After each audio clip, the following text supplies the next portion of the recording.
ഇതാണ് ബുന്ദേൽഖണ്ഡോട് ബൽറാംപൂർ ഗ്രാമം. ഇവിടെയുള്ള ഗ്രാമജനങ്ങളൊക്കെ ശാപപ്പെട്ട ഗ്രാമമാണെന്ന് പറയാറുള്ളത്. ഈ ഗ്രാമത്തില് ആണുങ്ങളുണ്ടാവും, പെണ്ണുങ്ങളും ഉണ്ടാവും. പക്ഷെ ഒരു പയ്യൻ പോലും ബാക്കിയുണ്ടാവില്ല. ആണുങ്ങളോട് 16 വയസ്സ് വരുമ്പോൾ അവർ മരിച്ചു പോകുന്നതാണ്. അയ്യോ, ഇന്നെന്റെ പൊന്നുമോനെ കൊന്നുകളയോ? ആ രശ്മി, ഇവനെയും ആ രശ്മി കൊന്നുകളയോ? ആരെങ്കിലും അവനെ രക്ഷിക്കൂ.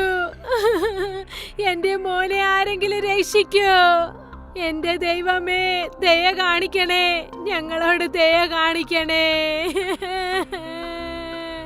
ഈ ഗ്രാമത്തിൽ ജനങ്ങൾ ശാപം കൊണ്ട് ആയിക്കൊണ്ട് ആർക്കും സഹായിക്കാൻ പറ്റില്ലായിരുന്നു. ഇവിടെ ഒരു പയ്യന് 16 വയസ്സായപ്പോൾ അവൻ തന്നെ കയറിട്ടിട്ട് അവൻ അവിടുന്ന് തൂങ്ങി മരിച്ചുവായിരുന്നു. അവന്റെ ജീവൻ വേണ്ട എന്ന് അവൻ വിട്ടുകഴിഞ്ഞു. അതിനുശേഷം ഗ്രാമത്തെ ജനങ്ങളൊക്കെ ചേർന്ന് അവന്റെ മരണത്തിന് വേണ്ടി ദുഃഖത്തിലായിരുന്നു എല്ലാവരും ഇരിക്കുന്നത്. പ്രണവിന് ഏകദേശം ഒരു 15 വയസ്സുണ്ടായിരുന്നു. അമ്മേ, ചേട്ടൻ എന്തിനാ തൂങ്ങി മരിച്ചത്? അവൻ താനേ മരിച്ചതല്ല, രശ്മിയുടെ ആത്മാവാണ് അവനെ അങ്ങനെ ചെയ്യാൻ പ്രേരിപ്പിച്ചത്. പക്ഷെ രശ്മി എന്തിനാ ചക്കന്മാരൊക്കെ 16 വയസ്സിലെ കൊല്ലുന്നത്? അതിന് കാരണം നമ്മളാണ്. നമ്മൾ കാരണമാണ് വസുന്ധര ആത്മഹത്യ ചെയ്ത് തന്റെ ജീവൻ വെടിഞ്ഞത്. അത്രയും തന്നെ അന്നു മുതൽ എല്ലാ കുട്ടികളെയും അവൾ കൊന്നുകൊണ്ടിരിക്കുകയാ. രശ്മിക്ക് 15 വയസ്സ് കാണും. അപ്പോഴാണ് അവൾക്ക് കോളേജിൽ അഡ്മിഷൻ കിട്ടിയത്. അതേ കോളേജിലാണ് രാജനും പഠിച്ചത്. രശ്മിയും രാജനും തമ്മിൽ പ്രേമത്തിലായി.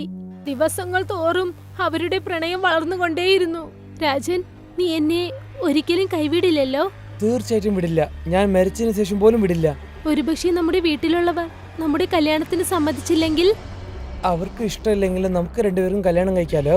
രശ്മി രാജന്റെ വാക്കുകളെ ഒരുപാട് വിശ്വസിച്ചു. രശ്മിയും രാജനും വർഷങ്ങളോളം ഇങ്ങനെ പ്രണയിച്ചുകൊണ്ടേയിരുന്നു. ഒരു ദിവസം യാദൃച്ഛികമായി രശ്മിയുടെ അച്ഛൻ അവർ രണ്ടുപേരെയും കണ്ടു.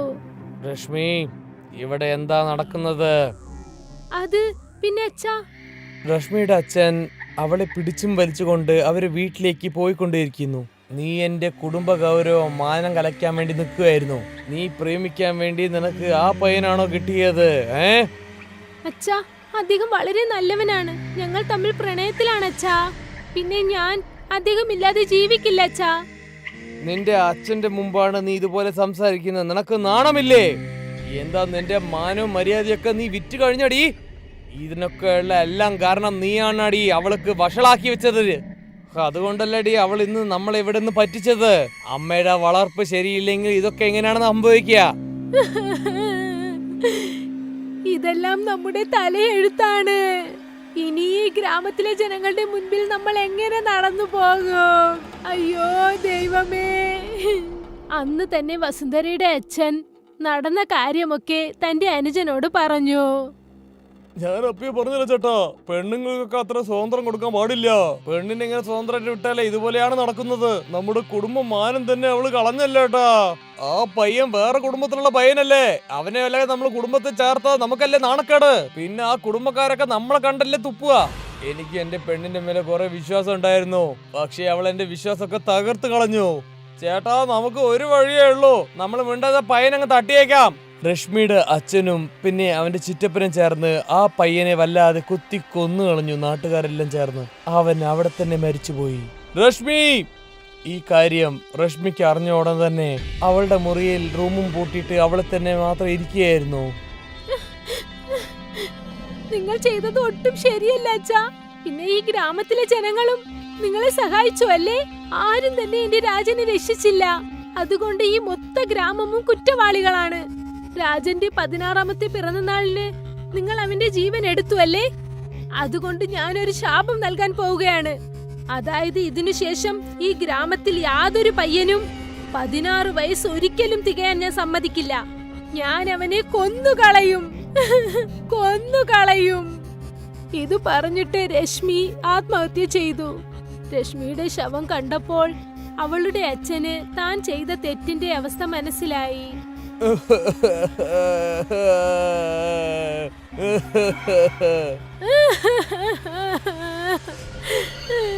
പക്ഷെ ഇപ്പോൾ കാലങ്ങളൊക്കെ കടന്നു. രശ്മിയും രാജനും മരിച്ചും പോയി. അതിനുശേഷം ആദ്യം മരിച്ചത് മദൻ. അവൻ രശ്മിയുടെ കൊച്ചിച്ചന്റെ മകനാണ്.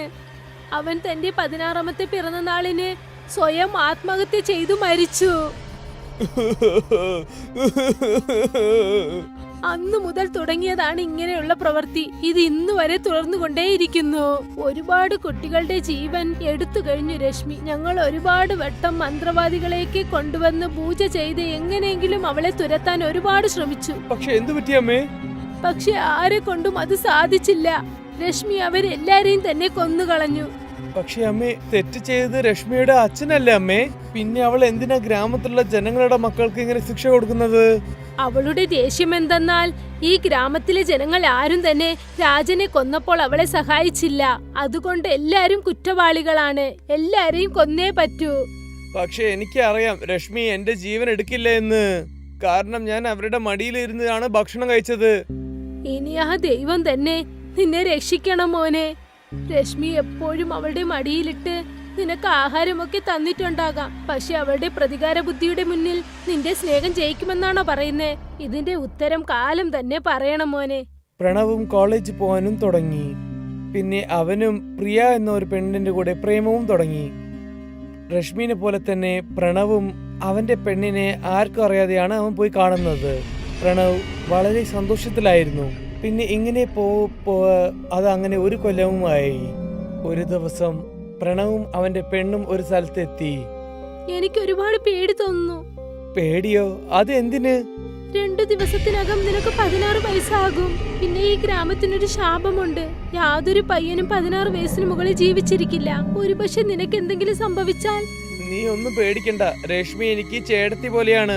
അവരെന്നെ മടിയിലിരുത്തിയിട്ടാണ് ഭക്ഷണമൊക്കെ തന്നത്. അവര് തീർച്ചയായിട്ടും എന്റെ ജീവൻ എടുക്കില്ല. എനിക്ക് നന്നായിട്ട് അറിയാം. ഞാനും ദൈവത്തോട് ഇതാണ് പ്രാർത്ഥിക്കുന്നത്.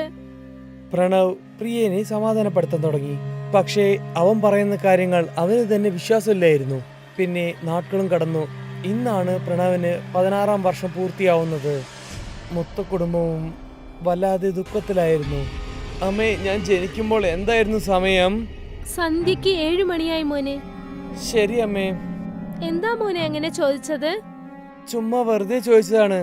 പ്രണവ് തന്റെ പെണ്ണിനെ കാണാൻ വേണ്ടി അവൻ പോവാൻ തുടങ്ങി. ഇന്ന് ശരിയായിട്ട് 6:30 നീ എന്റെ റൂമിലേക്ക് വരണം, മറക്കരുതേ. ശരി.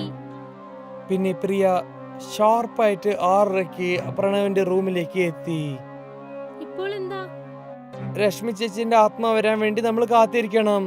രണ്ടുപേരും അവരുടെ കൈയും പിടിച്ചിട്ട് അവിടെ ഇരുന്ന് സംസാരിക്കുകയായിരുന്നു. പിന്നെ രശ്മിയുടെ ആത്മയ്ക്ക് വേണ്ടി അവർ കാത്തിരിക്കുകയായിരുന്നു. രണ്ടുപേരുടെയും ഹൃദയം തുടിപ്പ് വല്ലാതെ പടപടാന്നുണ്ടായിരുന്നു. രശ്മിയുടെ ആത്മ എപ്പോ വേണമെങ്കിലും അവിടെ എത്താം. പിന്നെ പെട്ടെന്ന് തന്നെ വല്ലാതെ ശക്തമായ ഒരു കാറ്റടിക്കുകയായിരുന്നു. അപ്പോ രശ്മിയുടെ ആത്മ അവിടെ എത്തി.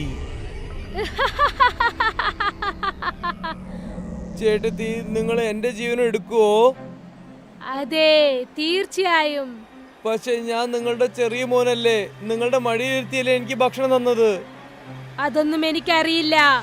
ഞാൻ ഈ ഗ്രാമത്തിലുള്ള യാതൊരു പയ്യനെയും ജീവിച്ചിരിക്കാൻ സമ്മതിക്കില്ല. ഈ ഗ്രാമത്തിലെ ജനങ്ങൾ എന്റെ രാജനെ കൊന്നുകളഞ്ഞു. പിന്നെ എന്നെ ആത്മഹത്യ ചെയ്യാനായി പ്രേരിപ്പിച്ചു.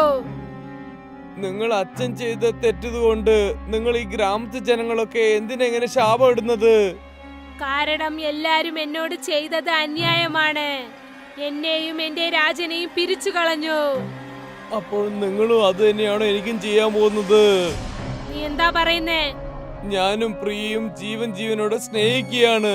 ഞാൻ പ്രിയനെ കല്യാണം കഴിക്കാൻ പോവുകയാണ്. രശ്മിയുടെ ആത്മാ പ്രണവ് പറയുന്ന കാര്യങ്ങളൊക്കെ ചെവി കൊടുത്ത് കേൾക്കുകയായിരുന്നു. ഞങ്ങൾ പ്രേമിക്കായിരുന്നു ചേട്ടത്തി. ഞങ്ങൾ പിരിക്കുന്നത് വളരെ മഹാപാവമല്ലേ? നിങ്ങൾ എനിക്ക് തന്നെ ഇങ്ങനെ ചെയ്യണം തോന്നുന്നുണ്ടോ? നിങ്ങൾക്ക് ഇഷ്ടമല്ലേ നിങ്ങൾക്ക് ഇഷ്ടപ്പെട്ട നിങ്ങളുടെ മകൻ ഇഷ്ടപ്പെട്ട പെണ്ണിനെ കല്യാണം കഴിക്കുന്നത്? നിങ്ങൾ അച്ഛൻ ചെയ്ത തെറ്റുകൊണ്ട് നിങ്ങൾ എന്തിനാ ഞങ്ങളെ പോലെ ആൾക്കാരെ ശിക്ഷിക്കുന്നത്? ഞാൻ ജീവിക്കണമെന്ന് ആഗ്രഹിക്കുന്നു ചേട്ടത്തി. ഞാൻ അവളെ കല്യാണം കഴിച്ച് സന്തോഷത്തോടെ ജീവിക്കണമെന്ന് ആഗ്രഹിക്കുന്നു.